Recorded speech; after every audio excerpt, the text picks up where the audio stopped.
کہ لوگوں سنو، میں نے تم پر اتنی نعمتیں دی، وَإِن تَعُدُّوا نِعْمَتَ اللَّهِ لَا تُحْصُوهَا، اگر تم ان نعمتوں کو شمار کرنا چاہو شمار نہیں کر سکتے۔ میں نے تمہیں وجود دیا، تمہیں کھانے پینے کی اشیاء دی، تمہیں بولنے کے لیے زبان دی، دیکھنے کے لیے آنکھیں دی، سننے کے لیے کان دیے، حتیٰ کہ پوری کائنات کو تمہارے لیے مسخر کیا، لیکن اللہ نے ان نعمتوں کا احسان نہیں جتلایا۔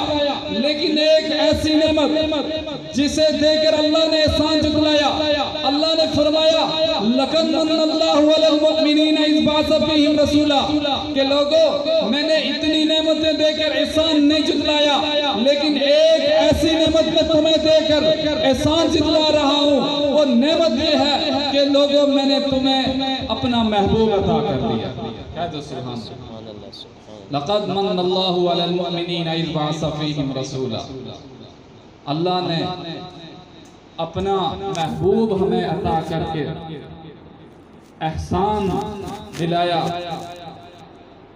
تو اس سے آپ اندازہ لگائیں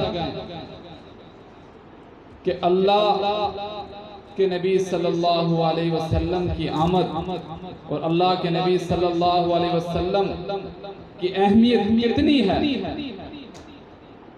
باقی ساری کائنات کی نعمتیں ایک طرف اور حضور علیہ السلام کی تشریف والی نعمت ایک طرف۔